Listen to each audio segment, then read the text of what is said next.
পদ্মে জানাই আমার ভক্তিপূর্ণ প্রণাম।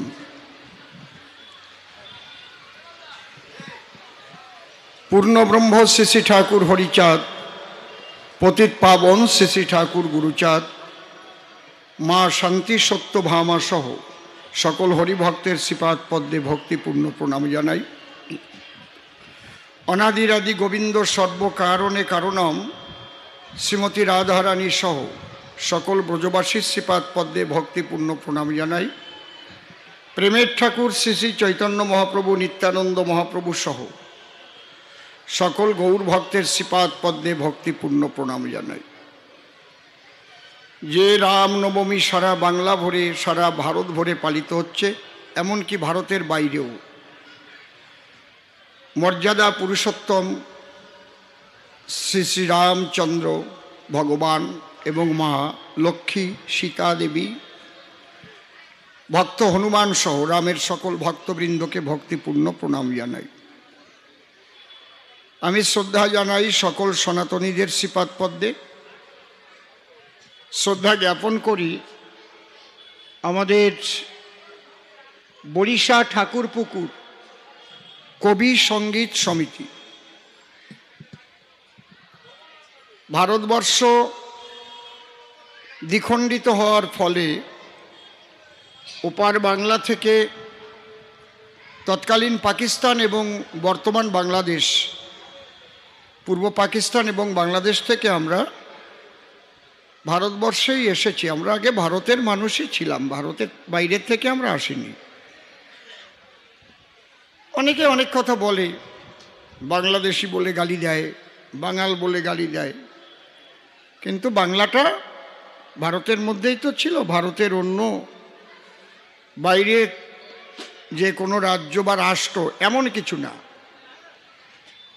এবং আমাদের কাছে শুনে ভারত ভাগ করা হয়নি, দ্বিজাতি তত্ত্বের ভিত্তিতে ভারত ভাগ হয়েছিল, এটা সবাই জানেন। এর মূল ইতিহাস কি আপনারা সবাই জানেন, সেগুলো শিক্ষিত সমাজে বলে আমার দরকার নেই।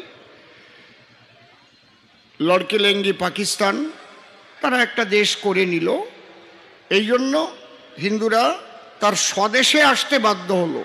তারা বিদেশে আসেনি, ভারত তার স্বদেশ।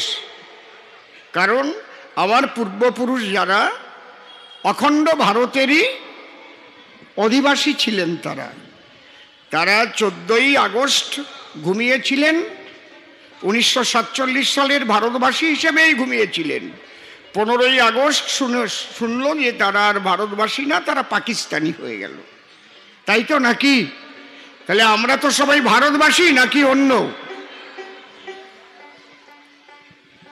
যখন আমাদের গালিগালাজ করে তখন কিন্তু ব্যথা পাই অন্তরে, যে আমরা তো ভারতেরই মানুষ, তোমরা ভারত ভাগ করেছো দ্বিজাতি তত্ত্বের ভিত্তিতে, আর এখন সেই দোষ আমাদের ঘাড়ে চাপিয়ে আমরা প্রকৃত ভারতবাসী।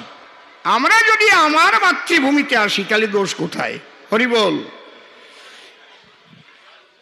যদিও তারা ওখান থেকে এখানে এসেছেন, যে মানুষগুলো এখানে বসবাস করেন, আমাদের বঙ্গ সংস্কৃতির যে অনবদ্য দান কবিগান, সেই কবিগানকে তারা বাঁচিয়ে রেখেছেন। এবার খুব সম্ভব 55তম এই কবিগানের আসর, তাই তো? সোজা কথা না, সারা ভারতের মধ্যে এরকম কয়েকটা আসর আছে যেখানে শুধু কবিগানের আসর বসে।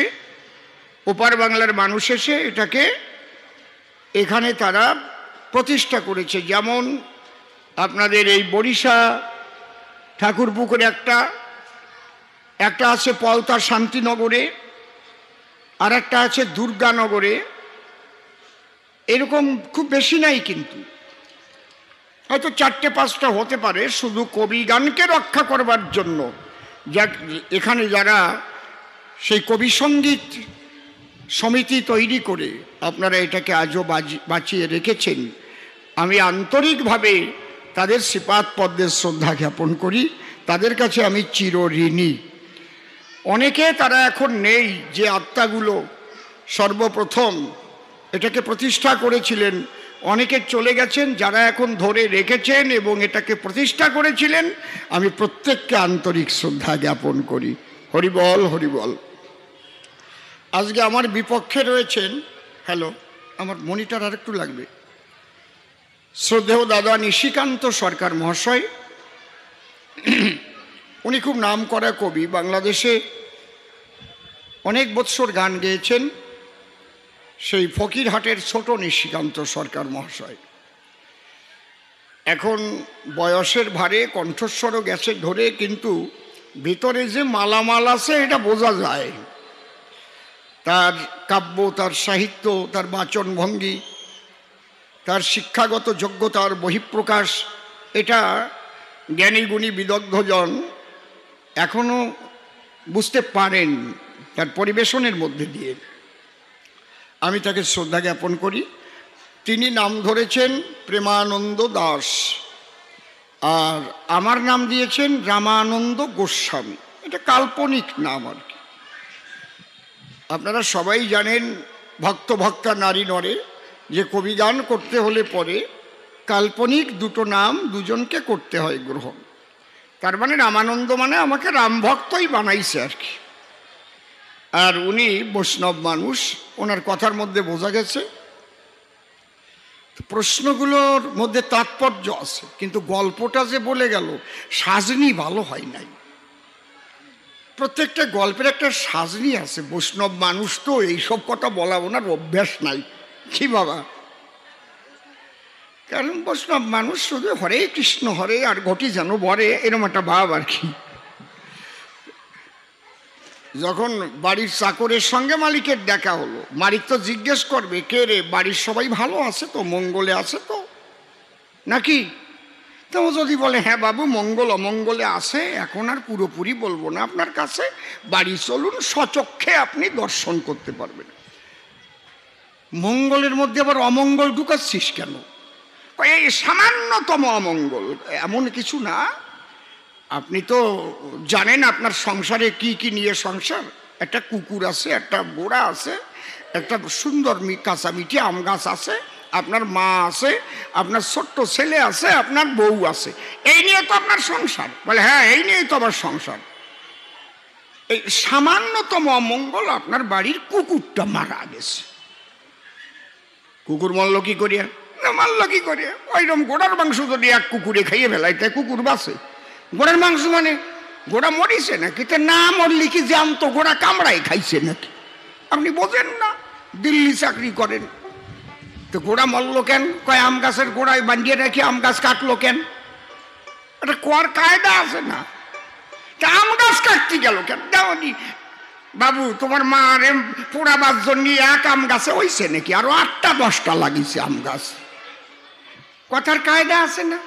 কাজে আমার মা মরলো কেন? ওই রকম নাতি ছেলে যদি মুখে রক্ত উঠে মরে যায়, তাহলে হ্যাঁ ঠাম্মা বাঁচিয়ে থাকতে পারে? তার মানে আমার ছেলেটা মরিছে। কি করে মরলো? মরবে না তো কি করবে? ওর মা যদি মরে যায়, দুধ না পালিয়ে ছেলে কয়দিন বাঁচে? কয় ওরে কপাল, তাহলে আমার বউটাও মরিছে। কয় ওইটাই তো আগে পথ দেখাইছে। আর উনি কি কায়দা করিয়া ভালো বাংলা দিয়ে। শোনো বৈষ্ণব মহারাজ, একটা কথা বলি তোমায় আজ। রামনবমী বাঙালিরা পালন করছে, শুধু বাঙালি নয়, সারা ভারতবর্ষব্যাপী পালিত হচ্ছে। কারণ আছে, আমি বলবো। তবে শেষে যে কথাটা আমাকে বলেছ, কথাটার গুরুত্ব আছে। যে হিন্দু সনাতনীরা ভাগে ভাগে বিভক্ত হয়ে তারা দুর্বল হয়ে গেছে। রাম ভক্ত, কালী ভক্ত, কৃষ্ণ ভক্ত, শুধু এ না, ব্রাহ্মণ, ক্ষত্রিয়, বৈশ্য, শূদ্র, নিজেদের মধ্যে যে ভাগাভাগি, এদিকে এক হিন্দুও বলবে, আবার সেই হিন্দু নিজের মানুষকে নিজেরাই আবার ঘৃণা করবে। এই যে এমন কতগুলো ব্যাপার ঢুকেছে, যে জন্যে খানিকটা ক্ষতি হয়েছে। কথাটা ভালো বলেছ, এই কথা আমি তোমার মেনে নিলাম। আর এই কালী ভক্ত, কৃষ্ণ ভক্ত, রাম ভক্ত, কালী নাম, এ নাম সে নাম, এটা হচ্ছে সনাতন ধর্মের সাধনার স্বাধীনতা। একমাত্র সনাতন ধর্মে এই সাধনার স্বাধীনতা আছে। পৃথিবীতে আর কোনো ধর্মে সাধনার স্বাধীনতা নাই। একটা গণ্ডি দেওয়া আছে, নিরাকার তো নিরাকার। সাকার কেউ মূর্তি গড়লেই কোতল হবে তার। কথা বুঝেছেন কি বলছি? সনাতন ধর্মে ভগবান বলেছেন, যে যথা মাং প্রপদ্যন্তে তাং এস তথৈব ভজম্যহম মম বর্তানুবর্তন্তে মনুষ্য পার্থ সর্বস্ব। যে যেভাবে আমাকে ভজন করুক না কেন, আমি তাকে সেইভাবেই কৃপা করে থাকি। কেন? আমি সব কিছুর মধ্যে আছি। সর্বত পানিপাদং তৎসর্বত শিরমুখং সর্বত শ্রুতিমল্লকে সর্বমাবৃত তিষ্ঠতি সর্বং খল্লিদং ব্রহ্ম। সব কিছুর মধ্যে একই শক্তি বিরাজিত। গাছের পূজা করলেও তার পূজাই করা হয়। এই জন্য সনাতন ধর্মে গাছে ইটেল বাঁধে। ইটেল কত না, ডিল বাঁধে, তাও ছেলে মেয়ে অত না, গাছে সিঁদুর দিত, এই যে ভক্তি। তারপরে আর একটা কি পুজো যেন করতো, এসরা পুজো। এসরা পুজো, হাত তোলেন তো। এসরা পুজো কারা কারা জানেন দেখি? আপনারা জানেন নাকি এসরা পুজো? কই এখানে আগেকার মানুষ কেউ নাই এসরা পুজো করা মানুষ? লজ্জা করতেছে কেন? জানেন তো এসরা পূজা? কে কে জানেন? হাত তোলেন। কয়জন পালাম? বাহ, এই তো পাইছি। হেসড়া পূজা মূল হচ্ছে ভক্তি। তুমি যদি ওই গাছটাকেও ভক্তি করো, ওই গাছের মধ্যে প্রাণ আছে। স্যার জগদীশ চন্দ্র বসু তার প্রমাণ দিয়ে গেছে। ওই গাছের মধ্যে থেকেই তোমাকে ঈশ্বর কৃপা করতে পারে। এটা হচ্ছে সনাতন ধর্মের ভক্তিবাদ। আজকে আমি এমন ধর্মকথা আলোচনা করব যে ধর্মকথা বিশ্ব মানবের কল্যাণকর হয়, কোনো গণ্ডিবদ্ধ ধর্মকথা নয়। তাই প্রথম গানটা গাইছি, হরিবল হরিবল।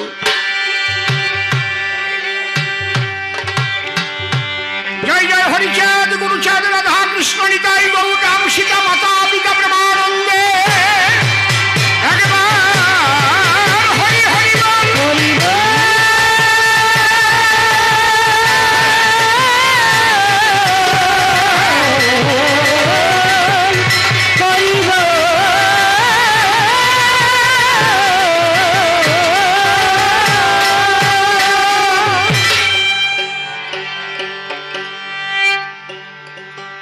সদ্ভাবনায় যুক্ত থেকে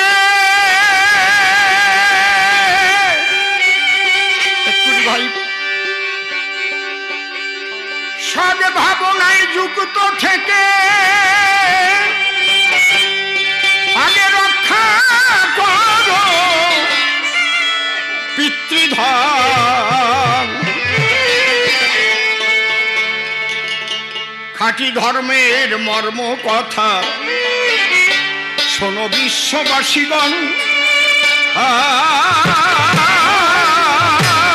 খাঁটি ধর্মের মর্ম কথা শোনো বিশ্ববাসীগণ।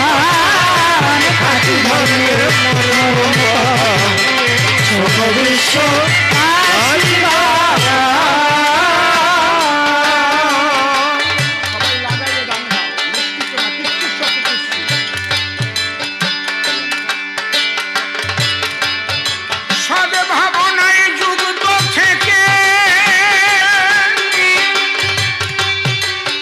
দোতারার টোনটা একটু কমিয়ে দাও মনিটরে, দোতারাটা আউট একটু দাও। সবে ভাবনায় যুক্ত থেকে আগে রক্ষা করো পিতৃধন। খাঁটি ধর্মের মর্ম কথা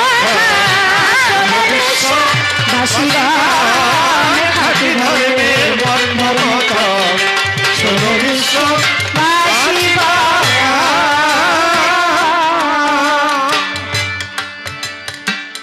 আগে স্মরণ করি পরমেশ, যার গুণ বর্ণিয়া শেষ বেদে করতে নরে। স্মরণ নিলে যার পায়ে ব্যাঘাত বিঘ্ন দূরে যায়, বারে বারে নমস্কার করি তারে। পরে বন্দি মায়ের চরণ, যে পদ বিপদ হরণ, ভব সিন্ধু তরণের একমাত্র উপায়। যে পদ ভাবিলে পরে আপদ হরে বিপদ হরে, জীবগণে ধ্রুব মোক্ষ পায়। এ ভাবধারায় বলতে গেলে অনেক সময় যাবে চলে, তাইতে চিন্তা করলেম দিলে মনশিক্ষায় বেশি প্রয়োজন নাই। কবি গান শুনবার তরে যারা বসেছেন আসরে, কাছে কিংবা আছেন দূরে, প্রত্যেকের চরণ ধরে সশ্রদ্ধ প্রণাম জানাই।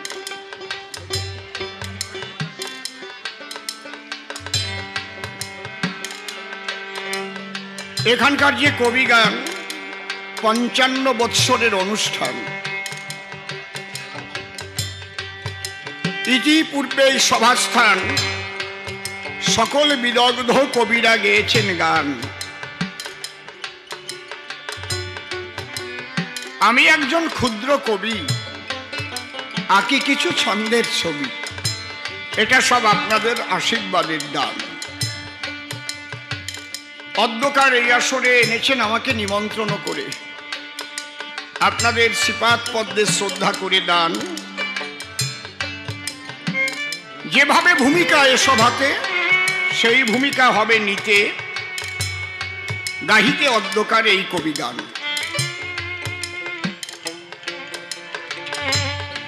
যে ভূমিকায় যখন ফেলে, সেই ভূমিকা না নিলে থাকে না কাব্যের সম্মান। বিপক্ষের কবি ভূমিকা অনুসারে আমাকে রামানন্দ গোস্বামী করে প্রশ্নপত্র করে গেছে দান। বেলাটার মনিটর কমিয়ে দাও, বেলাটার টোন কমিয়ে দাও। তারই কবির কল্পনা মতে আমি দাঁড়িয়ে সভ্য সভাতে অসীম সরকার নাম করিয়া বর্জন, কবিগান গাহিবার তরে রামানন্দ গোস্বামী নাম ধরে আমি দণ্ডায়মান হইলাম। এখন প্রণামিয়া সেই সাধুর পায় আমি গিয়ে তার ভূমিকায় কিছু ধর্ম কথা করব আলাপন। সাধু খুব গুরুত্বপূর্ণ প্রশ্ন দান করে গেছে সভাস্থান। ধর্ম নিয়ে ব্যবধান করি দর্শন। খুলে বলি আজ সভ্য সবার কাছে, ধর্ম তিনটি জিনিসের উপর দাঁড়ানো আছে। সেইটা আগে বলবো সভাস্থান। একটা হচ্ছে ধর্মীয় সংস্কৃতি,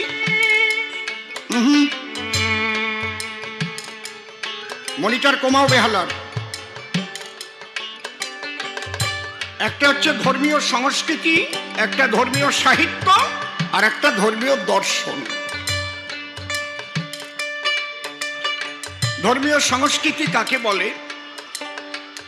ধর্মের উদ্দেশ্যে প্রত্যেক ধর্মের বিভিন্ন আচার অনুষ্ঠান, বহিরঙ্গীয় আচার অনুষ্ঠান করে থাকে সকলে।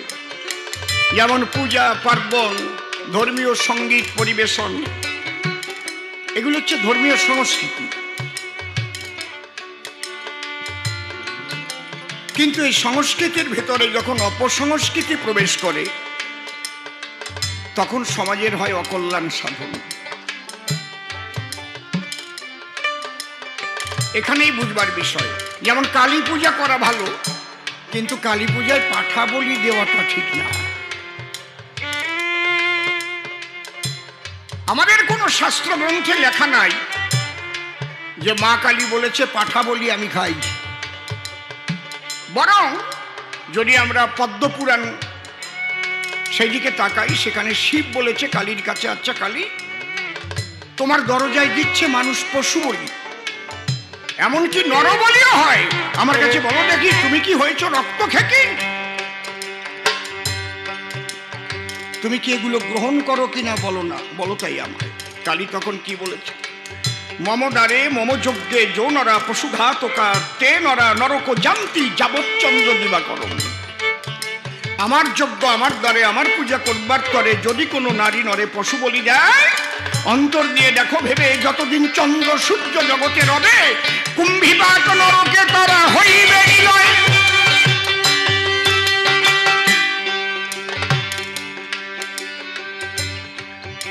আমাদের সংস্কৃতি একটা মৃত ব্যক্তিকে দাহন করা মানে পুড়িয়ে ফেলা, তাই তো? কিন্তু আমাদের সংস্কৃতির মধ্যে নাই যে মানুষ পোড়াতে গেলে চুল্লু খেয়ে উল্লু হতে হবে। বুঝতে পারছেন ধ্বংসটা কিভাবে আসছে? এখন শ্মশানে নিয়ে যারা যাবে দেখবেন, অবশ্য আপনাদের শিক্ষিত সমাজে এখনো মনে হয় ওটা আসে নাই, এখনো আপনাদের এদিক হয় নাই মনে হয় ওটা, তাই না? ওই মানুষ পোড়াতে গেলে মদ টদ দেওয়া লাগে না মনে হয়, তাই তো? এ জায়গায় এখনো আসে নাই, তাই তো? নাকি এ জায়গাও ঢুকছে নাকি ওই ক্যান্সার? ঢোকে নাই তো? হ্যাঁ, ঢুকেছে, এদিক কয় ঢোকে নাই, এদিক কয় ঢুকেছে, তার মানে ছোঁয়া লাগিছে।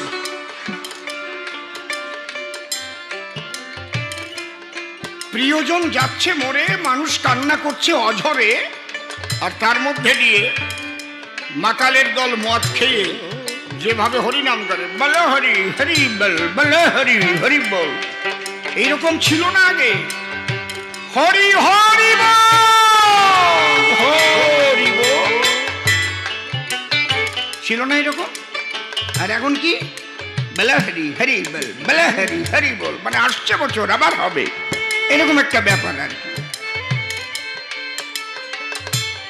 প্রত্যেকটা ধর্মের মধ্যে, সংস্কৃতির মধ্যে অপসংস্কৃতি প্রবেশ করেছে। মনে করি ভাবনা আমি অন্য ধর্মের আলোচনা সমালোচনা করব না, আগে নিজেরটাকে পরিশুদ্ধ করা চাই। তাহলে আবার দোষ পড়বে গায়ে, তুমি এই অধিকার পেলে কোন জায়গায়, ঠিক কিনা? এই সংস্কৃতির মধ্যে যখন অপসংস্কৃতি প্রবেশ করে, আপনারা দেখবেন বাউল গানের ভিতরে শ্রীকৃষ্ণকে হারামজাদা বলে উল্লেখ করে গান গায়। কি একটা গান আছে, ও কলঙ্কিনী রাধা, কি গানটা? কদম তলায় বসে আছে কানু হারামজাদা, এরকম গান গায় না? এই গান গাওয়া যায়?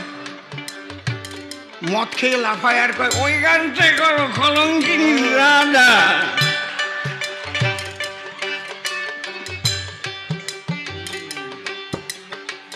সেই দিন আমি গান গাতে গেছি, আমার লিখে পাঠাইছে ওই গানটা একটু শুনান, সি ননি সি। ও তো আমি শুনিও নাই, কি সি সি ননি সি। আমি বললাম এ কোনোদিন তো আমি শুনি নাই, কি গানো? ওটা গাইতে হবে, সি ননি ছি। বুঝতে পারছি? তাহলে সংস্কৃতির মধ্যে দাঁড়িয়ে বলি, সবার সান্নিধ্যে অপসংস্কৃতি প্রবেশ করে যখন, সমাজের অকল্যাণ হয় তখন। চাই সুস্থ সংস্কৃতি, অসুস্থ নয়। এগুলো যদি আমি বলতে যাই বহুক্ষণ কেটে যাবে ভাই। তারপরে কি? ধর্মীয় সাহিত্য, এ কথা অতি সত্য। ধর্মীয় সাহিত্যের ভেতরে যদি অপসাহিত্য প্রবেশ করে, অর্থাৎ ধর্মগ্রন্থ যেখানে থাকবে ধর্মীয় সিদ্ধান্ত, এর আবার দুটো দিক, একটা তথ্যগত, একটা তত্ত্বগত। তথ্য মানে ইতিহাস, রাম কি করেছিলেন, তিনি বনে গেলেন, কি কি ঘটনা ঘটলো, এটা হচ্ছে ইতিহাস। কুরুক্ষেত্র যুদ্ধ হলো, ভগবান কি করেছিলেন, হরিচাঁদ ঠাকুর এসে কি কি করলেন, এই ইতিহাস। এটা হচ্ছে তথ্যগত। আর তত্ত্বগত মানে কি? হীরামন পাগল, তিনি যে মাটির দুর্গা মূর্তির স্তন সুধা পান করলেন, তিনি যে মৃত গাভীকে লাথি মেরে বাঁচিয়ে দিলেন, এটা কিসের দ্বারাই হয়, কোন সাধনা? এই তত্ত্বগত দিকটা সাধন লব্ধ, এটা হচ্ছে গুরু পরম্পরায় পাওয়া যায়। সেই সাধনা করে সেই শক্তি অর্জন করতে হয়। এটা কোটিতে গুটি। 140 কোটির মধ্যে 140 জন আছে কিনা তাও সন্দেহ আছে। কি বললাম বুঝতে পারছেন? কি মারাত্মক কথা বললাম, বুঝেছেন? 140 কোটির মধ্যে ওই জগতের মানুষ 140 জন আছে কিনা তাও সন্দেহ আছে। বুজরুকি দেখানো, মানুষকে ঠকানো, ধর্মীয় ভণ্ডামির দ্বারায় মানুষের ধন সম্পদ কেড়ে নেওয়া কৌশল করে, এগুলো লাখ লাখ আছে। তাহলে ধর্মীয় সাহিত্যের কথা বলছি আমি, তার দুটো দিক, একটা তত্ত্বগত, একটা তথ্যগত। আমার কথায় রাখবেন নিরিখ। এর মধ্যে যখন অপসাহিত্য প্রবেশ করে, আমি বলেছি অন্য ধর্মের কথা আমি বলবো না। যেমন সনাতন হিন্দু ধর্মের ভিতরে এমন কিছু প্রবেশ করানো হয়েছে, সব জায়গায় যেন মানে ভগবানের চাইতেও যেন ব্রাহ্মণদের মূল্য বেশি। একটা একটা ব্রাহ্মণদের সেবা করার বিজ্ঞাপন প্রত্যেকটা জায়গা দেওয়া আছে। সেদিন দেখছি কীর্তনীয় গান গাচ্ছেন, বিরাট নাম করা কীর্তনীয়। তিনি বলছেন মাকে যা কিছু দেওয়া হয় ওটা ব্রাহ্মণের মুখ দিয়ে মা খায়, এই জাতীয় কথা শোনা যায়।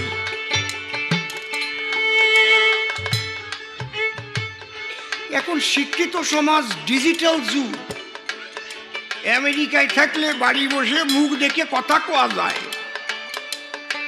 সেই যুগে দাঁড়িয়ে কথা বলছো ভাই।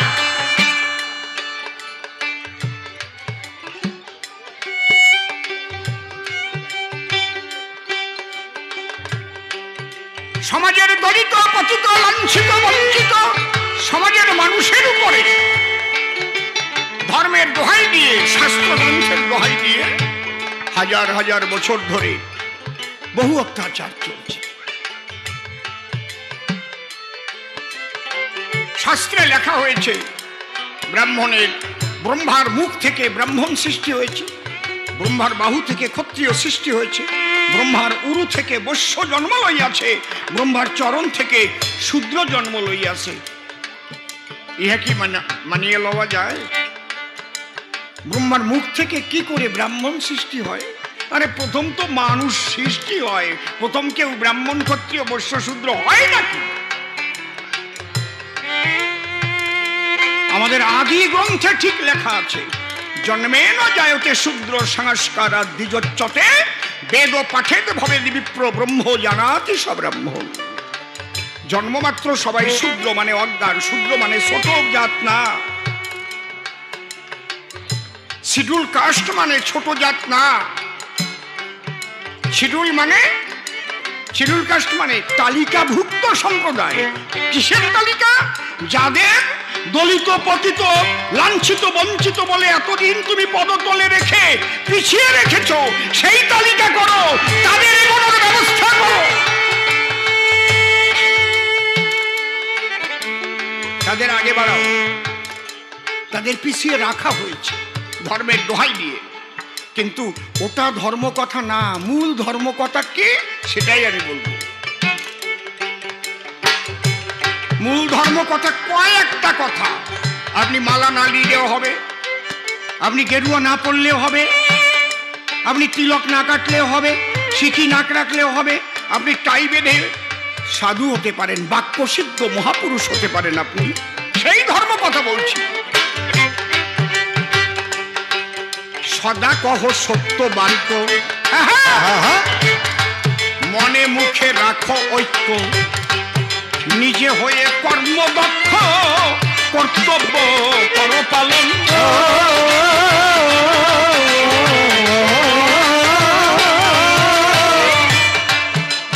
আমি যে কথাগুলো বলছি বিশ্ব মানবের কল্যাণ হবে এই কথায়। এখানে হিন্দু, মুসলমান, খ্রিস্টান, বৌদ্ধ, শিখ, জৈন, পার্সি হোক না যে ভাষাভাষী, ছোট, যদি কেউ ধর্মপথে যায় এই কথাগুলো তার মানব জীবনে বিরাট কল্যাণকর হবে বলে আমার মনে হয়। আপনারা বিচার করে বিবেচনা করে গ্রহণ করবেন, কারণ এই কথাগুলোই বলা আছে ধর্মে। সত্য রূপং পরম ব্রহ্ম, সত্য হি পরমং তপ, সত্য মূলা ক্রিয়া সর্বা, সত্যাৎপরতর নহি। सच बराबर तप नहीं, झूठ बराबर पाप, जिसको दिल में सच है उसको दिल में आप। সত্যের মতো আর সাধনা নাই। এই জন্য হরিচাঁদ ঠাকুরের দ্বাদশ আজ্ঞা, যেটা তার প্রথম আজ্ঞাই হচ্ছে সদা সত্য কথা বলিবে। তাই নাহলে তুমি হরি বললো, আল্লাহ বললো, গড বললো, কালী বললো, শিব বললো, রাম বললো, কাজ হবে না ভাই। আগে তোমার সত্যে নিষ্ঠ হওয়া চাই।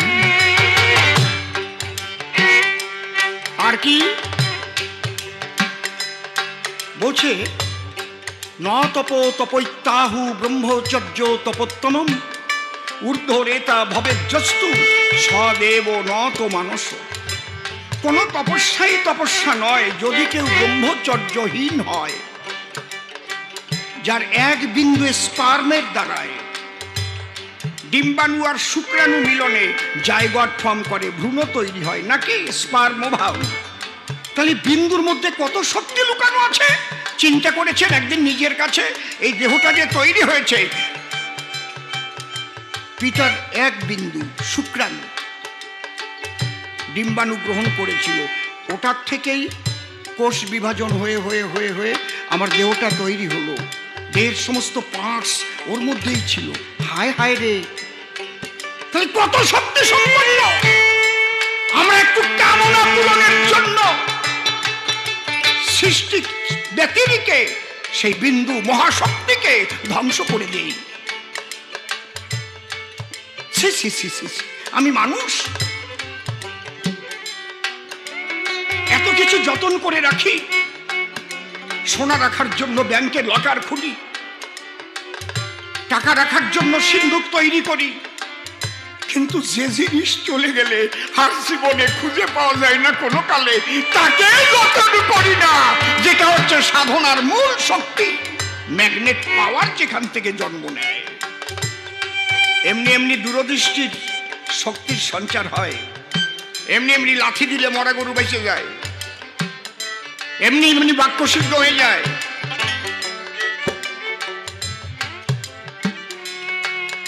বিশ্ব মানবের কল্যাণের জন্য বলছি, এই কথাগুলো গ্রহণ করতে ধর্ম ত্যাগ করতে হয় না।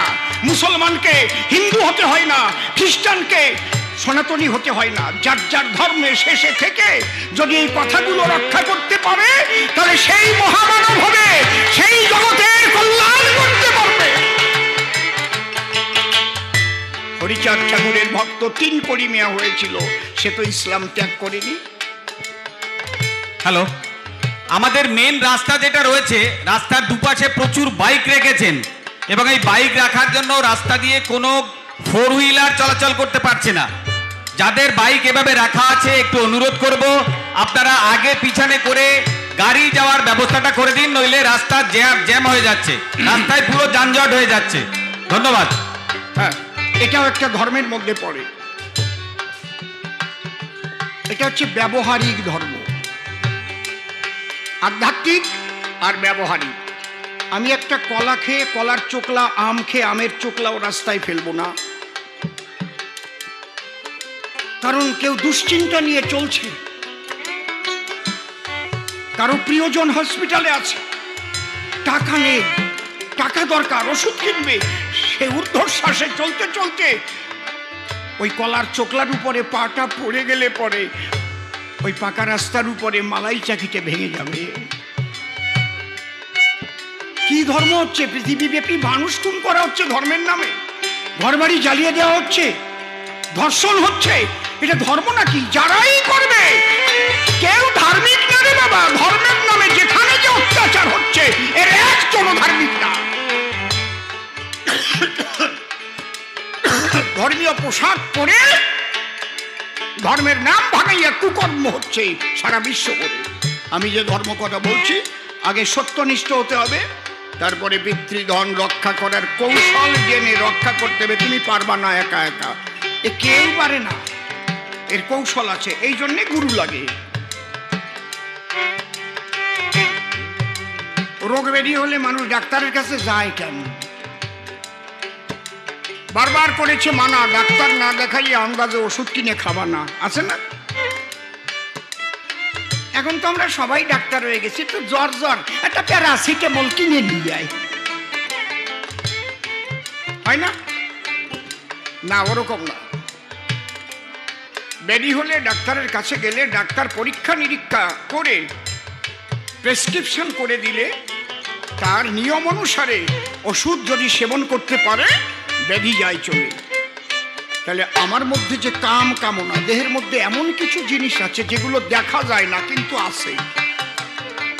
ব্যবহারিক আর আধ্যাত্মিক কেন বললাম? দেখা যে জিনিসগুলো আছে সেইগুলোকে কন্ট্রোল করার যে পদ্ধতি, ওইগুলো হচ্ছে আধ্যাত্মিক। যেমন কাম আমার মধ্যে আছে, ক্রোধ আছে, লোভ আছে, কাম ক্রোধ লোভ মোহ মদ মাৎসর্য ষড়রিপু আছে। বলতে পারেন কেউ নাই। আমি যদি কোনো মেডিকেল সায়েন্স নিয়ে পাশ করা কোনো ডাক্তারবাবুকে বলি, ডাক্তারবাবু কি বলবো আপনার কাছে, আমার শরীরে প্রচন্ড লোভ বেড়ে গেছে জানেন, মনে হয় কি পরের টাকা দেখলেই নেই, আর ঘন ঘন ঘুষ খাই। এই কি করি বলেন তো, আমার একটু লোভ, অপারেশন করে বের করে দেন তো। পৃথিবীতে এমন কোন ডাক্তার আছে যে আমার লোভ বের করে দিতে পারবে? এমন কোন ইঞ্জেকশন, ট্যাবলেট, ক্যাপসুল তৈরি হয়েছে যে আমার লোভ কমাই দেবে? হাজার হাজার কোটি টাকা আছে, তবুও পরের টাকা মারিয়ে খাচ্ছে। লোভ, লোভ। বুঝতে পারছেন কি বলছি? একে প্রশমিত করার আরে কায়দা রে, কি কব আর। মানুষ এখন শিক্ষিত হয়ে বেশি এমনও বোঝা বুঝেছে, এ ধর্ম টর্ম দরকার নাই, দরকার নাই, যা ইচ্ছা তাই করো গে, আর করবো কি? এর মূল হচ্ছে মন। মনও দেখা যায় না, দেখা যায় মন, দেখা যায়। কথা কন না কেন? আজকে যেভাবে আলোচনা করছি, আজকে একটু নতুন ধরনের আলোচনা। কিন্তু ওই গান্ধারী শ্রীকৃষ্ণ আমার ছেলে মরিয়ে গেল কেন, ওই সব না। আজকে মন, he is the greatest fighter who can control his own mind. যদি বলা হয় সাধনা কাহাকে বলে, এর ডেফিনেশন কি? বড় একজন সাধুরে জিজ্ঞেস করেন, পোশাক পরে চলে, আচ্ছা সাধনা কারে বলে? যারা খাঁটি সাধু তারা বলতে পারবে সাধনা কারে বলে। যেমন ভাষা কাহাকে বলে? যাহার দ্বারা আমরা মনের ভাব প্রকাশ করিয়া থাকি তাহাকে ভাষা বলে। বাংলার ব্যাকরণ কাহাকে বলে? যে শাস্ত্র অধ্যয়ন করিলে বাংলা ভাষা শুদ্ধভাবে লিখিতে পড়িতে ও বলিতে পারা যায় তাহাকে বাংলা ব্যাকরণ। আমরা পড়ছি তো এইগুলো। তাহলে ওই রকম আমি চাচ্ছি সংজ্ঞা, সাধনা কাহাকে বলে? যারা ফিলোসফিতে এমএ পাস করেছেন, দর্শন নিয়ে যদি কেউ থাকেন আমাকে বলতে পারবেন? আমি মাইক ছেড়ে দেব। দর্শন কাহাকে বলে? সংজ্ঞা বলেন। আমি মাইক ছেড়ে দিচ্ছি এখানে, আপনি আসুন একটু সবার সামনে বলে যান, দর্শন কাহাকে বলে, সংজ্ঞাটা কি? দর্শনের কোনো পাতায় সংজ্ঞা লেখা নাই।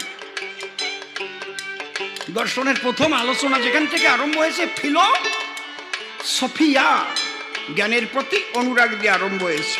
প্রথম প্রশ্ন হু ইজ আই, আমি কে, এখান থেকে আরম্ভ হয়েছে। কিন্তু দর্শন কাহাকে বলে? তাহলে ওগুলো পরে বলবো। সাধনা কাহাকে বলে? যে যে পদ্ধতির দ্বারায় বহির্মুখী মনকে ইষ্টমুখী করা হয় তাকে সাধনা বলা হয়। যে যে পদ্ধতির দ্বারায়, সেটা নামাজ হতে পারে, রোজা হতে পারে, প্রার্থনা হতে পারে, কীর্তন হতে পারে, নাট্যপাটিপি যেটা রেচকপুরক কুম্ভক হতে পারে, পূজা পার্বণ হতে পারে। উদ্দেশ্যকে বহির্মুখী যে মন, লোভ, কাম, ক্রোধ, লোভ, মোহ, মদ, মাৎসর্য, এদিকে বহির্মুখী টানছে, ওইগুলোকে পরিচালনা করছে মন। মনকে যদি আমি ইষ্টমুখী করে রাখতে পারি, তাহলে কাম, কামনা, লোভ, মোহ আমাকে কিচ্ছু করতে পারবে না। তাহলে সাধনার দরকার আছে কিনা? গুরুর দরকার আছে কিনা? আমাদের সমাজে বড় বড় বুদ্ধিমান হয়েছে, ভাই এসব গুরু টুরু লাগে না, এসব ধর্ম টর্ম লাগে না, ওইসব লাগে না। না লাগে, তোমার যা ইচ্ছে তাই করিয়ে বেড়াও গিয়ে। আসল ধর্মটাকে, এইটাকে বোঝার চেষ্টা করতে হবে। এই জন্যে আমার গানের দ্বারাই সেই কথাগুলো বলছি। আমি যে আলোচনা করছি প্রথমেই বলে নিয়েছি, বিশ্ব মানবের কল্যাণের আলোচনা, গণ্ডিবদ্ধ আলোচনা না। যে মুসলমান তারও কাজ হবে, যে খ্রিস্টান তারও কাজ হবে।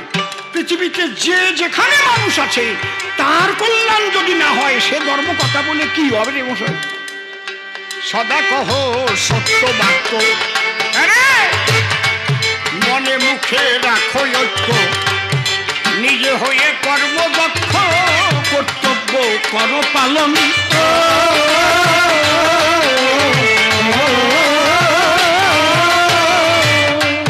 পরনারী মাতৃ জ্ঞানে ভজন কর মনে প্রাণে, ভজন কর মনে প্রাণে,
মিশরে বাজা। নিজের মাঝে নিজের সত্তা যে দেখে সে তত্ত্ববেত্তা, ফাঁক পেলেই তত্ত্ব কথা তার কাছে পরশ্রবণ।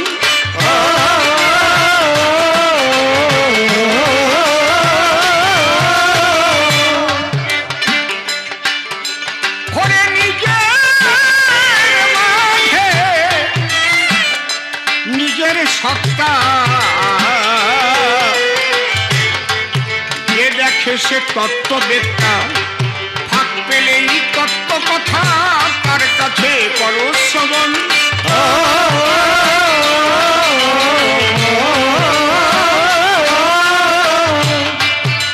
একই ব্রহ্ম বহু রূপে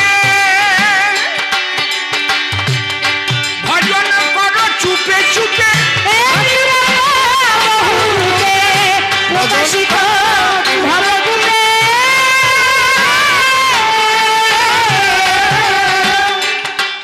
বাবা প্রেমানন্দ ব্রহ্মচারী, আমি বলি তোমার কাছে, তোমার কি কালনা যাওয়া আছে? কালনা গিয়ে একদিন দেখে এসো, ঠাকুর ভবা পাগলা পায়খানার মধ্যে কালী মূর্তি পূজা দিচ্ছে। পায়খানার মধ্যে একদিন অসীম সরকার জিজ্ঞেস করেছে, এটা তুমি কি করেছো? পায়খানার মধ্যে সুন্দর করে কালীর আসন রাখছো। কয়ে শালা, চণ্ডীতে কি লেখা আছে? যা দেবী সর্বভূতেষু মাতৃরূপেণ সংস্থিতা। ওই জায়গায় লেখা আছে নাকি? যা দেবী সর্বভূতেষু মাতৃরূপেণ সংস্থিতা পায়খানা বিবর্জিতম। যে সব জায়গায় বিরাজ করছে, পায়খানার মধ্যে সে নাই। মূল হচ্ছে তোর ভক্তি। ওই পায়খানা করতে করতে যদি আমি মরে যাই তাহলে কি হবে? এরে কয় খাঁটি ধার্মিক, আর এটা শুয়ে না, এটা গড়িয়ে না, এই জায়গায় আসিয়ে না,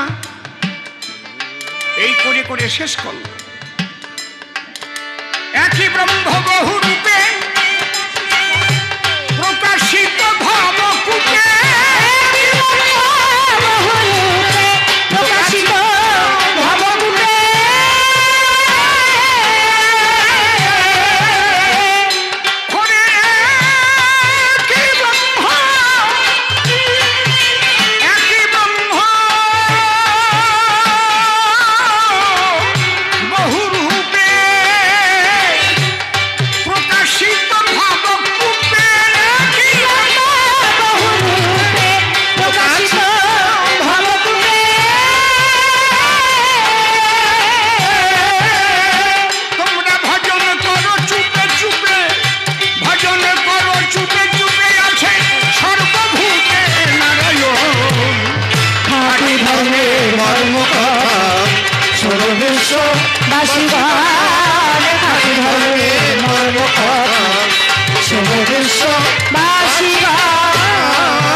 ধর্ম কভু নয় রে ভিন্ন, মালা টুপি বহির চিহ্ন, হিংসার পথ অতি জঘন্য, সকলে কর বর্জন।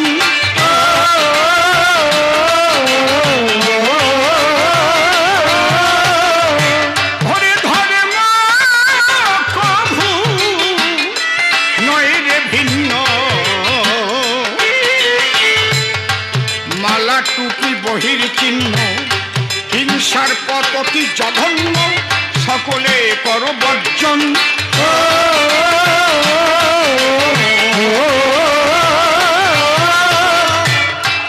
আল্লাহ কিংবা ভজ হরি, ফকিরি কি ব্রহ্মচারী।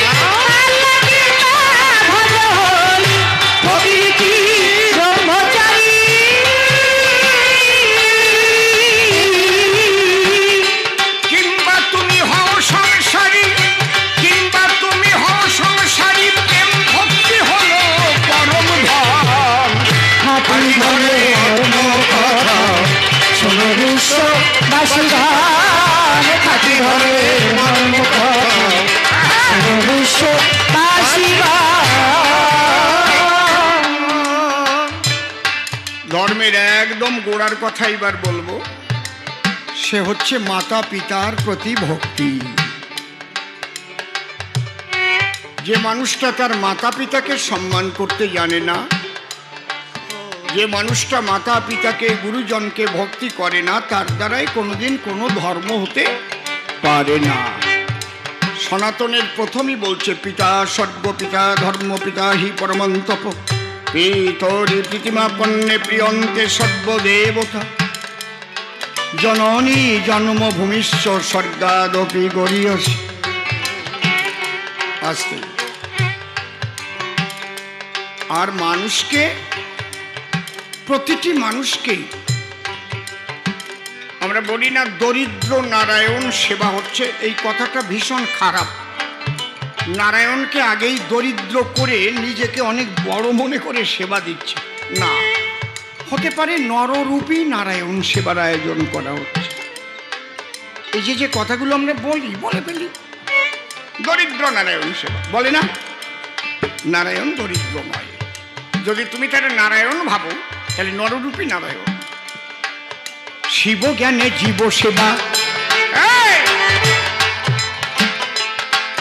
যে যতটুকু পারো দেবা, না পুজলেও দেবী দেবা, হবা প্রেমের মহাজন।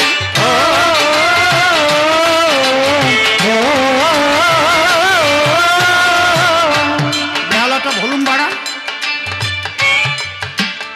বড় বক্সে, এতে না বাজাও, বড় বক্সে দাও, কিচ্ছু শোনা যাচ্ছে না। এটা একটা বড় বড় ওস্তাদের আওয়াজ, কি বন্ধ করে রেখে দিয়েছো?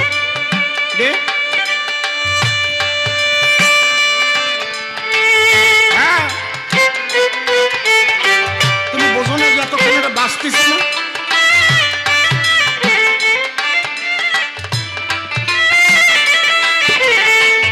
আমি একা কয়দিন লক্ষ্য করবো কন্ডে আমি গান গাবো না মাইক চালাবো? এই জন্য ঠাকুর ভবা পাগলা লিখে রেখে গেছে একদম শেষ পাথরে, ডিউটি করলে বিউটি বাড়ে। সঠিক ডিউটি করো, ভারতের বিউটি এমনি বাড়বে। আর আমি ডিউটি আমার যা, আমি যদি তার উল্টো কাজ করি, আমার ডিউটি সঠিক যে পরীক্ষা দিয়েছে, যে ভালো রেজাল্ট করেছে তারে চাকরি দেওয়া, আমি যদি তার উল্টো কাজ করি তাহলে কি হবে? কি হবে? তাহলে যোগ্যরা বাদ যাবে। কি ঘটনাটা আরম্ভ হবে তারপরে? তার মানে আমি ডিউটি ফাঁকি দিছি, টাকার লোভে ফাঁকি দিছি।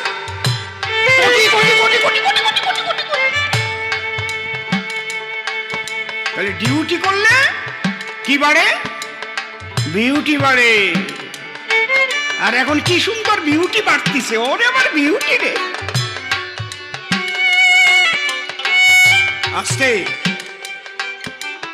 যে কারখানার শ্রমিক তারও ঠিক মতো ডিউটি করতে হবে, খালি ইউনিয়ন বাজি করলে হবে না। মালিককে প্রোডাকশন দিতে হবে, মালিক লাভ হবে। আমি একটা দল চালাই, যদি দেখি যে এরা যে টাকা নিয়ে নেয় আর আমার ঠাই না কিছু দিয়ে, এটা চালায় লাভ কি? খালি গালি। যখন মালিক দেখবে প্রোডাকশন ভালো হচ্ছে, কাজ ভালো হচ্ছে, আমার ভালো লাভ হচ্ছে, তখন শ্রমিকরা যদি বেতন বাড়াতে বলে, হ্যাঁ ঠিক আছে, বছরে যখন 50 কোটি লাভ করি 1 কোটি দিয়ে দেয়, 2 কোটি দিয়ে দেয়। প্রোডাকশন বন্ধ হয়ে যাচ্ছে, কি করবে? কথা বোঝা গেল? সব জায়গায় ডিউটি আগে। ডিউটি করলে কি হয়? বিউটি বাড়ে। আমি যদি যেদিন থেকে ঠিক মতো ডিউটি দিতে পারবো না, সেদিন থেকে গান গাইতে আর আসবো না। আমি বলেই দেবো আমি আর পারি না। বুঝতে পারছি? এই ডিউটি সবার প্রতি, সবার যে কর্তব্য, করণীয় কর্তব্য সঠিক মতো করো, আর কিছু লাগবে না।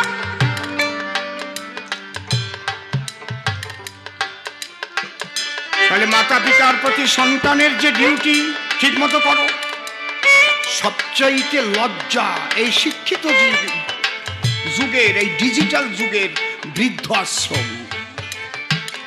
সন্তান সন্ততি বেঁচে থাকতে যদি কোনো মা বাবাকে বৃদ্ধাশ্রমে যেতে হয়, তার চাইতে লজ্জা থাকতে পারে না।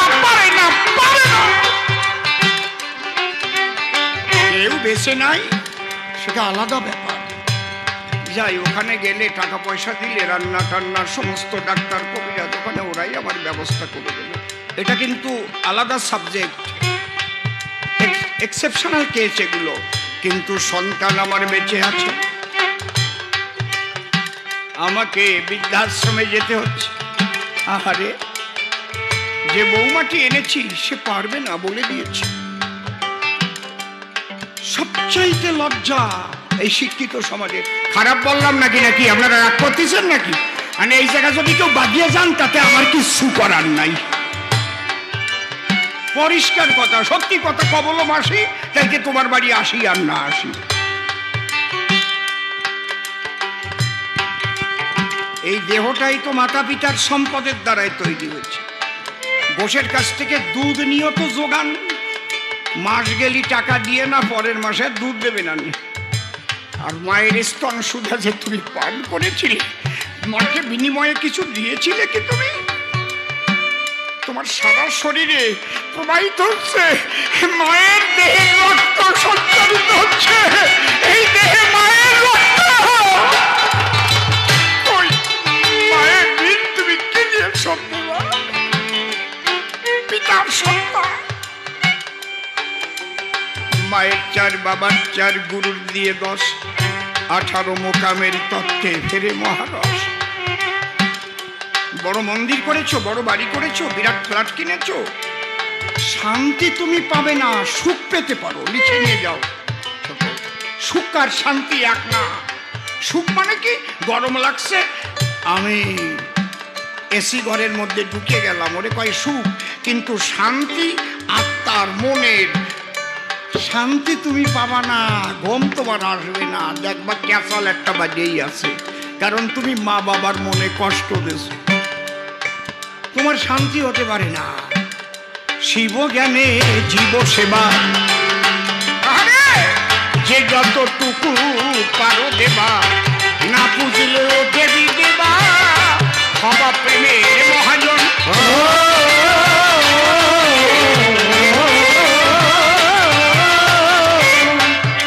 যে কথাটা আগে বলতে যাই, সেই কথাটার মীমাংসাটা আগে দিতে চাই। যে আমাদের এই ধর্মের মধ্যে এত বিভাজন, এটা বিভাজন বললে একদিক দিয়ে ঠিক আছে, আর একদিক দিয়ে বেঠিক আছে। যদি কেউ বিভাজন মনে করে তাহলে বেঠিক। এটা হচ্ছে আমাদের ধর্মের সাধনার স্বাধীনতা, আমি আগেই বলেছি সে কথা। যেমন সাগরে যাবার জন্য যে নদীগুলোর সঙ্গে সাগরের সংযোগ আছে, তার প্রত্যেকটা নদীতে যদি কেউ নৌকা ভাসিয়ে সাগরের দিকে রওনা হয় তাহলে কিন্তু সাগরে পৌঁছাবে। যদি বলা হয় সব নৌকা এক নদী দিয়েই যেতে হবে, না। এক একজন রোগীর জন্য এক এক রকম পথ্য, এক এক রকম ওষুধ হয়। কেউ কালী সাধক হতে পারে, সে সেই ব্রহ্মকে কালী কল্পনা করে পুজো করুক না, মা হয়েই তিনি দেখা দেবেন।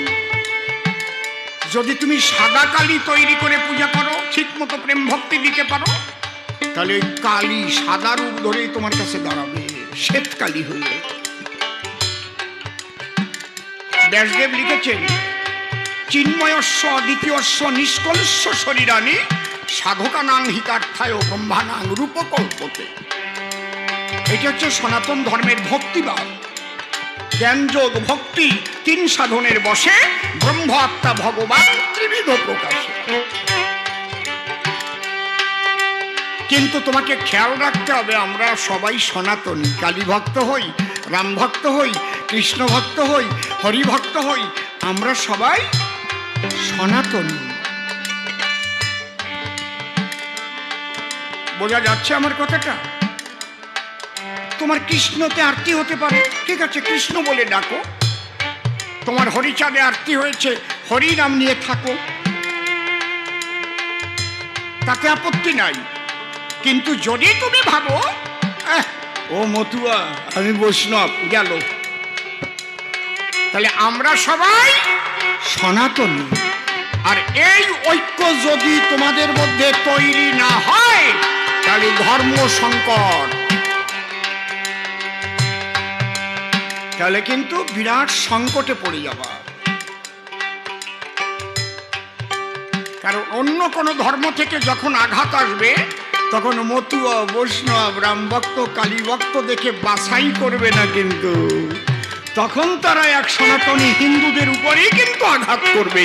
হরিবল হরিবল, ঠিক বললাম না ঠিক বললাম?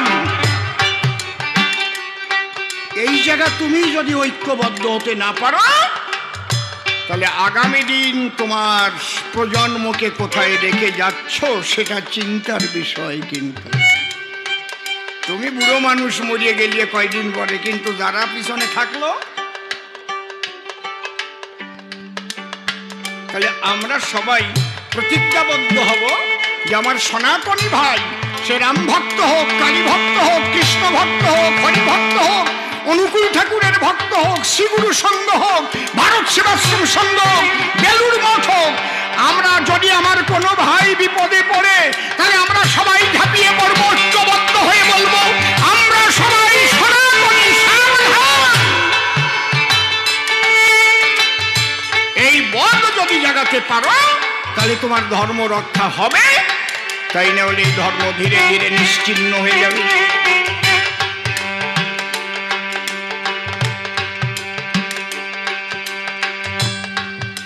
একদম পরিষ্কার পরিচ্ছন্ন কথা কয়ে গেলাম।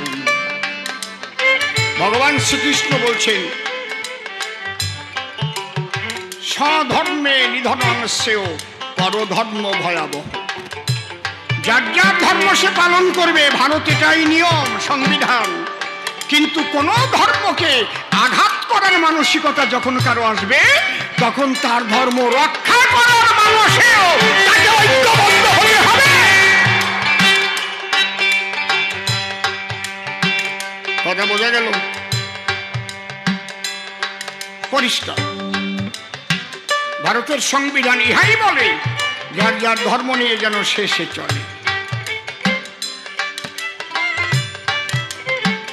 কিন্তু আমাকে অনেক হিসেব করে কথা বলতে হয় কবির আসরে। এটা কবির আসর, খুব হিসেব করে কথা বলতে হয়। কিন্তু ধর্ম রক্ষার কথা বলা মনে হয় এটা কোনো রাজনীতির কথা না। কি বলেন আপনারা, কি বলেন? ঠিক তো নাকি? ধর্ম রক্ষা করার কথা বলার অধিকার আমার আছে। কারণ আমি যখন কবি গান গাই সেখানে আমার মধ্যে কোনো দেখবেন রাজনীতির ছাপ নাই। একদম পরিশুদ্ধ কবি গানের মধ্যে দিয়ে আমি মানুষের জাগরণ আনতে চাই। জয় হরি বল। হ্যাঁ, শিব জ্ঞানে জীব সেবা যতটুকু পারো দেবা, না বুঝলে ও দেবী